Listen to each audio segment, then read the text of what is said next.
Hello everyone, welcome back to another mini album review video. It has been a few weeks since my last video was uploaded. I was on vacation and I'm gonna be honest, I was barely working on my YouTube channel at all during my vacation. I was listening to some new music, but outside of that, I wasn't really doing much for this channel, and I'm glad I made that decision. I was just visiting with family and yeah, not worrying too much about my YouTube channel, but I'm back now and some of these reviews might be a little bit rushed. Some of them I went into a little bit more depth, but I didn't want to try and go right back into full on, just totally working on in-depth album reviews right after my vacation. Anyway, as always, these are just my own personal opinions on these albums. Feel free to let me know if you disagree or if you agree or whatever.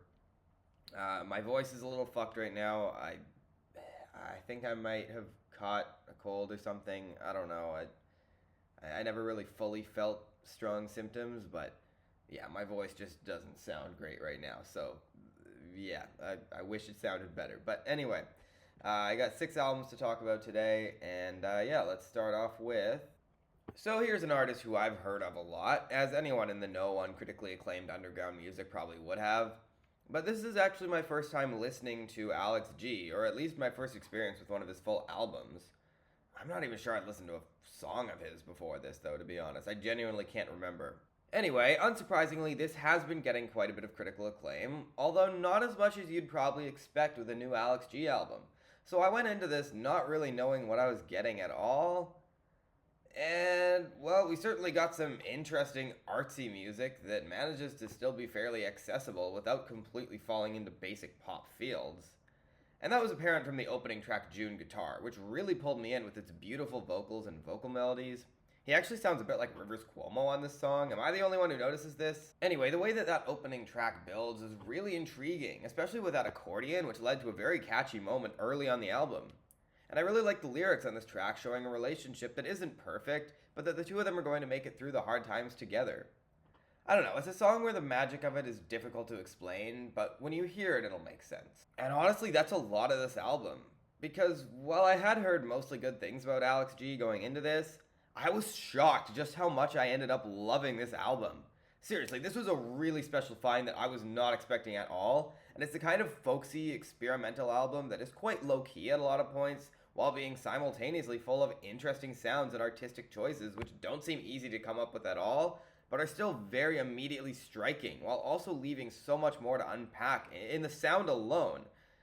In other words, I was immediately a fan of this album on my first listen, and it's only grown on me since. And I think the first thing I'll mention is just how pretty so many moments on this album are, where certain instruments just overwhelm you with their beauty and elegance.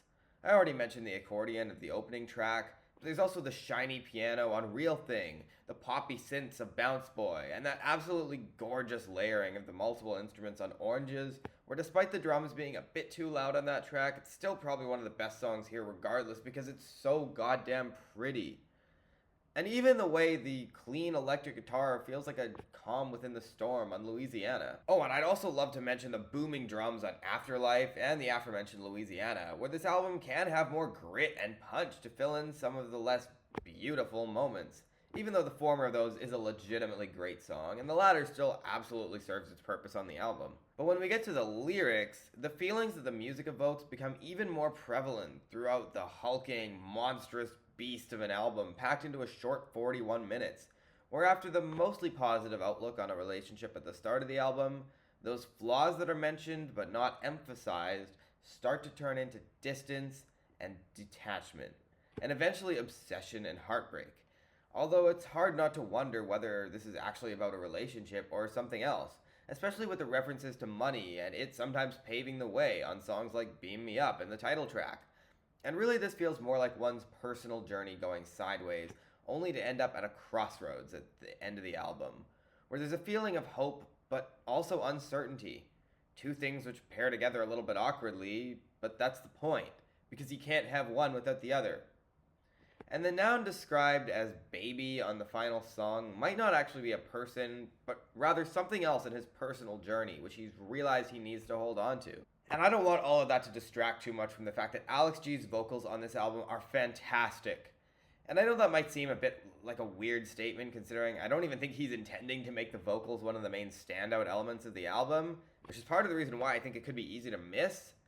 And yet his rougher vocal delivery really fits with the instrumentation really well, especially to highlight the frustration and sadness throughout this album, and the former even in the brighter moments here.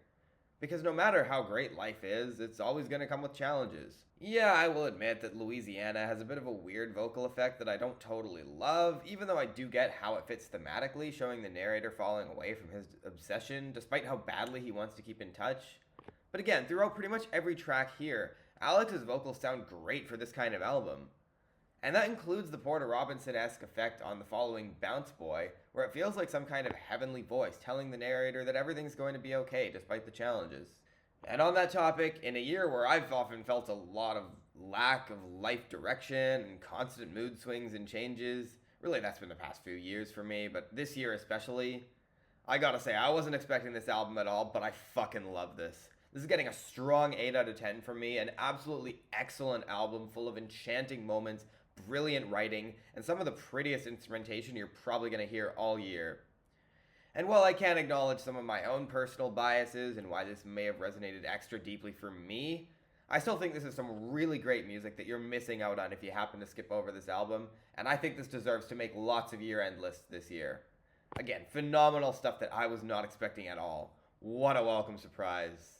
So this is album number 3 by the pop singer Amaarae, who despite charting on the Billboard Hot 100 once with a collab and having a few fairly big name collaborators, Amaarae seems to be much better known and much more popular in the online music critic world, especially after the hugely acclaimed Fountain Baby in 2023. Her debut got a decent amount of acclaim, even though I wasn't personally crazy about it, and then despite Fountain Baby being considered among the best albums of 2023 by many critics, I personally didn't really agree.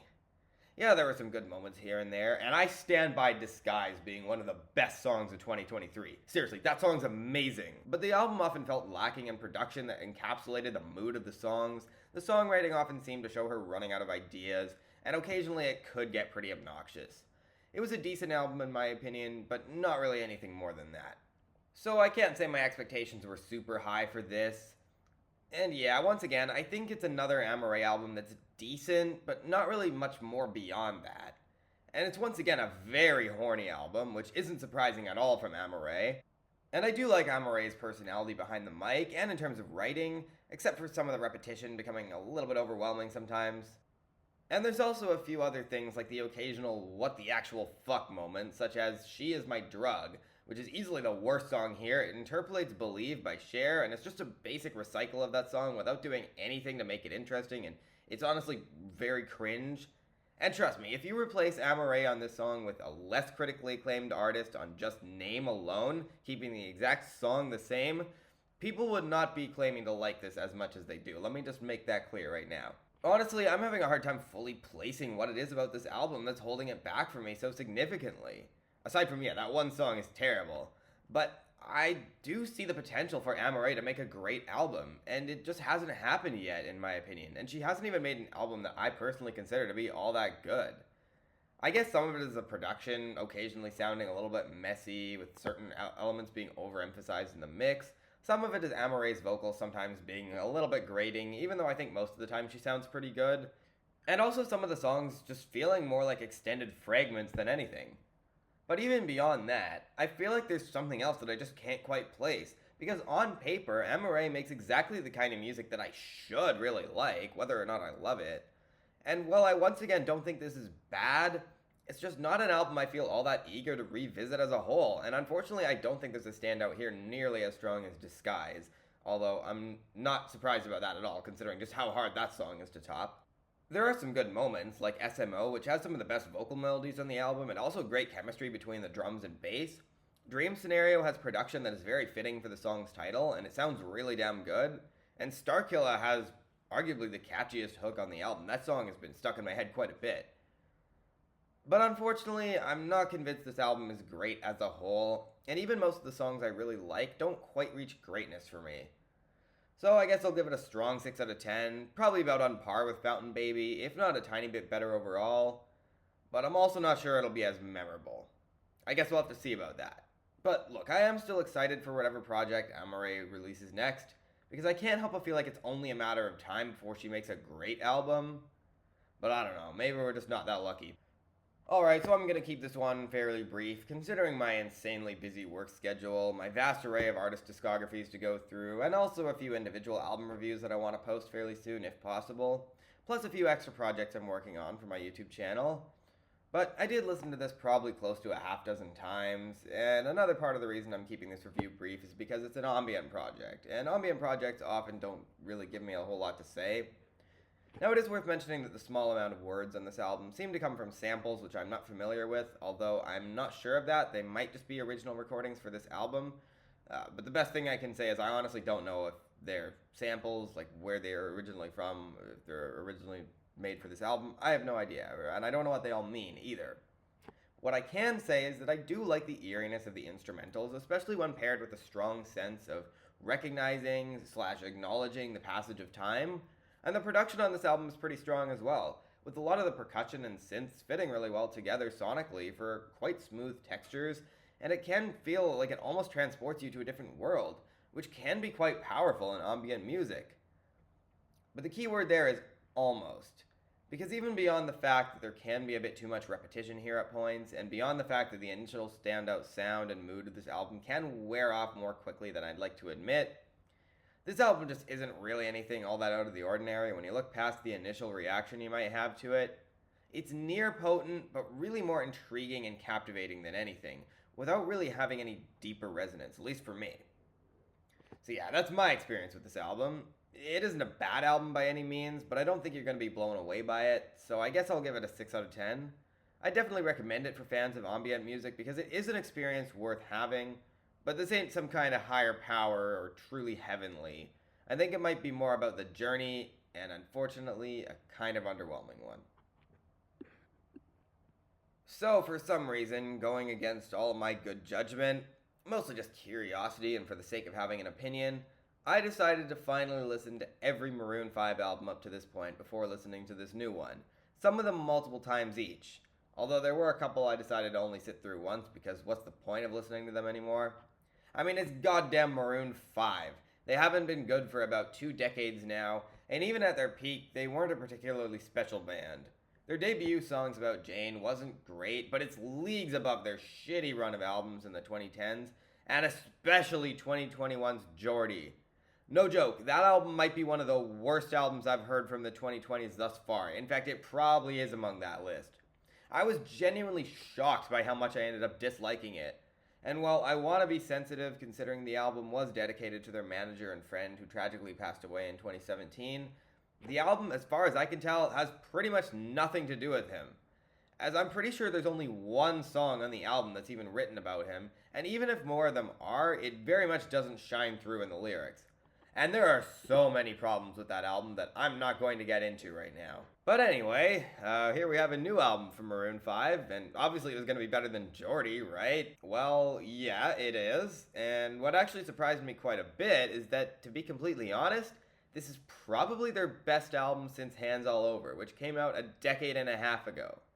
Now let me also be clear and say that by no means is this album good, but at least it sounds a little bit more like an actual band rather than an Adam Levine solo project. And while that wasn't necessarily the reason their last few albums have sucked so bad, it is kind of nice to hear Maroon 5 go slightly back in the direction of their earlier music, albeit notice emphasis on the word slightly, because this by no means sounds like the Maroon 5 who made Harder to Breathe or Sunday Morning. And look, the songwriting here isn't special. Adam Levine sounds just as robotic as usual with the vocal effects and overproduction that do not flatter this album at all. And once again, there's this weird feeling of fakeness to this whole thing. I mean, this album was more likely designed to succeed on the charts, which probably won't be super successful, than actually have a lot of quality. But at least here it feels like they might have been trying a little bit more. I don't know, this is a bit of an odd listen if you've heard other Maroon 5 albums, because its worst moments aren't as memorably awful as the worst moments on most of their albums in the past decade and a half. And while I only gave this 2 listens all the way through, I don't think that's the main reason for this lacking in memorability. But that's the thing, this album is bland, basic, and inessential. And it's why I didn't bother giving this any more than 2 listens, and honestly I'm kind of disappointed that this isn't worse, because at least then it might have led to an album that's more fun to talk about. Because this is still a totally embarrassing project from Maroon 5 that isn't as fun to tear to pieces as their past few, but it also doesn't show any real potential that they're going to be good anytime soon. But it also doesn't show any real potential that they're going to be good again anytime soon. And their next album will probably suck more than this one. I do like Lisa's verse on Priceless. The Following I Like It has a good usage of the festival's sample, and Adam Levine actually sounds pretty good on it. It's not a great song by any means, and the writing is still pretty underwhelming, but it might be their best song since Maps. And even though some songs like All Night are very obnoxiously repetitive, Maroon 5 have done much worse. But that doesn't mean I'm going to recommend this, and there's a part of me that even wonders why I'm reviewing this at all. In fact, I might even recommend their past few albums ahead of this one if you want to listen to bad music. If you are curious and want to hear albums that you can make fun of, those ones are more worth listening to than this one is. Strong 4 out of 10, not the worst album I've heard this year, and far from the worst Maroon 5 album, but it's incredibly soulless and unworthy of your time. So it's been nearly 3 years since I last reviewed Quadeca, and that was back in my early blog days, of which most of my reviews have not aged all that well. And by that I mean not only do I have a very different writing style nowadays, but more notably for me it's that my opinions on a lot of the albums I reviewed back then have changed pretty significantly. Now, unfortunately, Quadeca's third studio album, I Didn't Mean to Haunt You, didn't leave much of an impact on me when I revisited it very recently, and my thoughts on it haven't really changed much since I heard it when it came out. It was a very interesting concept, showing the narrator's guilt in the afterlife after committing suicide, and the strange ways he's still connected to his family, albeit at a distance. And it definitely goes to some interesting places, but there are too many blockages to the full project to make it live up to its full potential, including the fact that I'm not a big fan of Quadeca as a singer, and the atmosphere didn't match the haunting content. I guess the album lives up to its title, or maybe it's the total opposite. Regardless of his intent, I was not haunted. But anyway, this is officially his fourth studio album, and as much as I have been intrigued by the shift in Quadeca's journey from being a highly memed rapper to making arguably some of the most critically acclaimed music of this decade, I can't say my expectations for this album were particularly high. Now, the first thing I'll say is I'm just reviewing the album here, not the movie that accompanies the album. There's a few reasons for that, but mainly just the fact that I'm an album reviewer and I don't really want to associate this too much with the visual aspects of the album. I like it when albums can make you see the images in your head without needing the video accompaniment. I mean, I don't really review music videos much. Yeah, I might mention them occasionally, and I do like watching music videos some of the time, but I don't know, it's just never been something that I've been particularly into as much as just listening to the music itself. And in this case, I mean, it's basically a music video for the whole album. Anyway, the next thing I'll say is that there may be spoiler alerts here for the story and the album. You've been warned. And I'm also going to say I probably like this more than I Didn't Mean to Haunt You, but in a lot of ways it does just feel like more of the same, albeit disguised with a different story and concept. It's got the same sense of trying to show the listener sides of philosophy that make you extremely uncomfortable, while really making you feel whatever it is the music is stirring up, which is supposed to transcend this world, with the same signature Quadeca vocals, once again a feature from Danny Brown playing a non-human character, and attempts at grandeur in both concept and musicality, which unfortunately I don't think really succeeds as much as Quadeca seems to think that they do. Now, I will say I think he's getting closer to making a project that fully realizes his potential, and I do think this is an improvement over I Didn't Mean to Haunt You, and I do respect a lot of the ambition here, with the concept of a sailor getting lost at sea, more likely on some kind of journey to find something, possibly something within himself, and yet it doesn't exactly bring him whatever it was that he was looking for, and he dies in the ocean at the end of the album. Albeit without much of a detailed explanation on how. I mean, yeah, it seems like it was the waves, but I don't know. I wish there was a bit more explaining what really happened and the actual vivid details of it. I think would have made it a lot more powerful. And also, it's only through the narration of Harry Wilkinson that we find that out. And I really wish that closing track had showed Quadeca's character realizing the end is near. It would have been a lot more engaging, even if it might make for a more difficult listen. But the thing is, Quadeca's horror aesthetic has never really been all that impactful in any way, at least for me that is. I don't feel like I'm really pulled into the story, and thus the whole thing just feels kind of phony and lackluster. And yeah, maybe there was some real emotion that went into it, that I'm not sure of, and I don't want to discredit that. But once again, I get this weird feeling that this is being packaged as more than it actually is. And that's especially apparent when we get to the production. And I'm sorry, but the production here just doesn't work for me, because everything just sounds so messy, which causes this to lack a lot of real impact.